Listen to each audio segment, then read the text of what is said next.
She's an idiot as always. That's what my mom wrote. In the family group chat. About me. I was scrolling through old messages, trying to double-check the menu for Easter.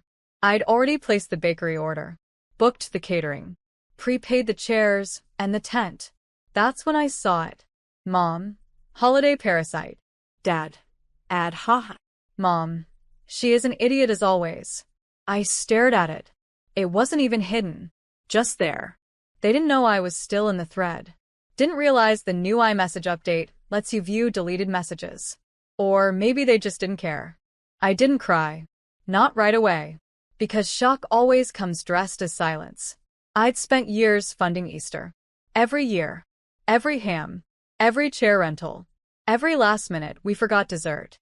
Not once did they ask if I could afford it. They just assumed I could. Assumed I would. And I did. Because I thought love was something you proved with receipts.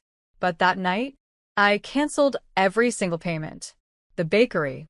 The tent. The florist. Gone. And then I did something I'd never done.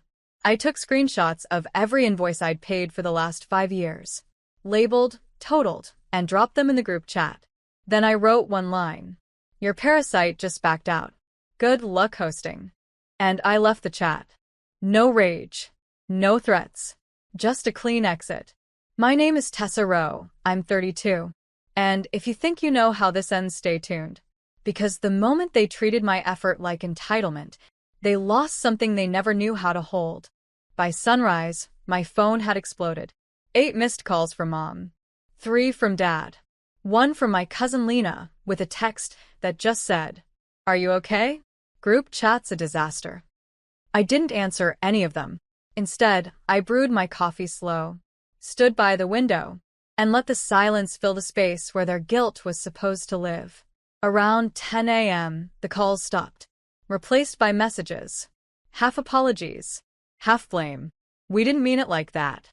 You know how we joke. Why would you take it so personally? But here's the thing. I had taken everything personally for years. Every forgotten birthday. Every backhanded compliment. Every time Mom said, "At least your brother makes us laugh." Every time I paid without being thanked, and was still called dramatic if I asked for fairness. I wasn't the favorite. I was the function, the planner, the wallet, the quiet fixer. And now that the function had shut down, they didn't know how to handle the silence. By noon, my brother messaged, "Nice tantrum. You ruined Easter." I stared at the words, then smiled, because what they called a tantrum was actually a boundary, one I should have drawn years ago. I replied with a screenshot, the one where Mom called me a parasite, then added one line, "You don't get to eat what you mock." I blocked him, and just like that, Easter became the first holiday I spent with peace. Not people who confused love with leverage. That weekend, the family group chat rebranded itself. They removed my name, renamed it Just Us, and posted selfies from a last-minute backyard Easter setup, folding chairs, plastic tablecloths, and a grocery store cake with the frosting already melting. Mom posted a photo with a caption, "Even without certain people, family shows up." Red heart, #blessed. It got 3 likes. 2 from people I didn't even recognize.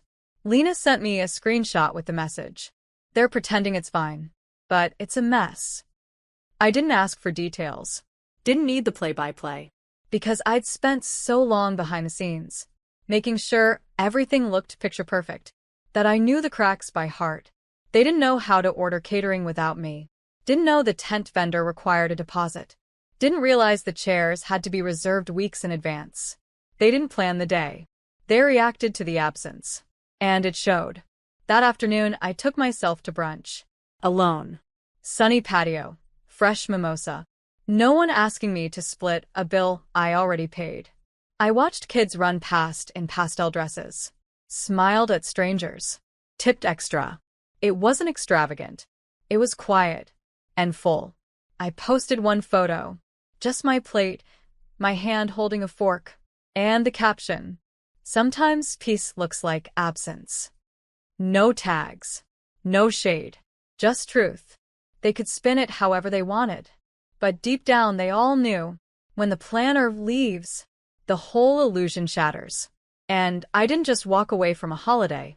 I walked away from a job I was never paid for, and love I was always expected to earn. By Monday, the narrative shifted. Now I wasn't just too sensitive.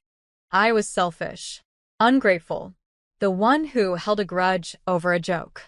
They told everyone I made Easter about money. Funny, considering they never noticed it was about money. Mine. Every receipt I dropped in the chat had gone unanswered.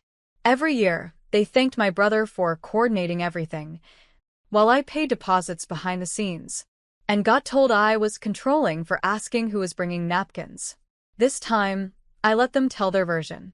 I didn't argue, didn't defend, because I'd finally learned people committed to misunderstanding you will never hear the truth. But people watching closely, they already saw it. Lena sent me another text. Aunt May called Mom out.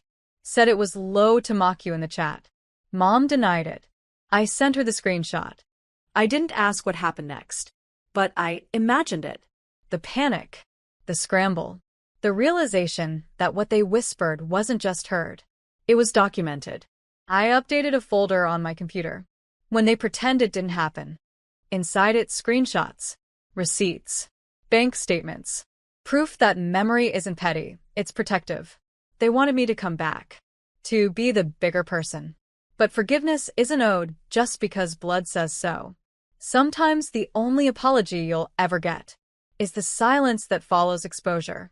And I was finally okay with that. Because I hadn't lost a family. I'd stepped out of an unpaid role and into my own peace. By midweek, the calls began. Dad first. His voice awkward, overly casual. Hey, just checking in. Hope you're okay. Your mom's been upset. You know how she gets. Then a pause, waiting for me to fill the silence. I didn't. He cleared his throat. She didn't mean it. Things were said in frustration. Let's just move past it. But moving past was always their code. For me letting it go. For me forgetting. For me pretending it never happened. I ended the call with one word. Noted. Then I blocked the number. 2 hours later, a message from my cousin. Aunt Jenna says your mom's not eating. Says you broke her heart. No one mentioned the text. The word, parasite. The years I gave. The sacrifices I made that were never acknowledged. Because when the scapegoat steps off the stage, the entire performance unravels. Lena texted again. They're panicking. Group chat went silent. They're afraid of what you'll post next. I hadn't planned on posting more. But that message made me realize something. They weren't sorry. They were scared. Not of losing me, but of losing the version of me, who kept quiet to keep the peace. So I posted a story. A screenshot of my Easter expenses over the last 5 years. $1,200 here, $800 there. No names. Just a caption. Ask who paid. Ask who planned. Ask who called me a parasite. No response. Just silence. The kind that follows. A truth too loud to ignore. The silence didn't last long. By Friday, the group chat pinged again. This time from Mom. We all say things we don't mean. You've embarrassed the entire family. Are you proud of that? No apology. Just blame, disguised as concern. I read it twice. Then closed my phone. Because here's the truth they never wanted to face. I wasn't trying to embarrass them. I was trying to exist without being mocked, used, or erased. For years, I did everything they never saw. And everything they did see, they twisted. If I brought food, I was trying to show off. If I asked for help, I was too emotional. I went back through my photos that night.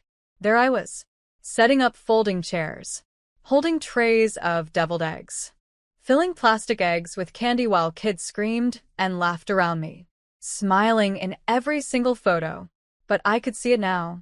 That smile was made of survival. Lena messaged again. I think they're starting to realize. You always made the holidays happen. You were the glue. And now it's cracked. Good. Let it break. Let them feel the weight of their own words in the space I once filled. Because I wasn't going to stitch myself back together. just so they could tear me open again next year. This time I was done. Not in anger, not in bitterness, just in peace. And peace, when it arrives, doesn't knock. It walks right in and locks the door behind it. Saturday morning, my doorbell rang. Twice. Then a pause. Then again. Longer, louder. I peeked through the side window. Dad, holding a plastic grocery bag, shoulders hunched like a boy in trouble. I didn't open the door. Instead, I answered through the intercom. Yes. He flinched at the sound. It's just me. Brought your favorite cake from that place near the library. Thought we could talk.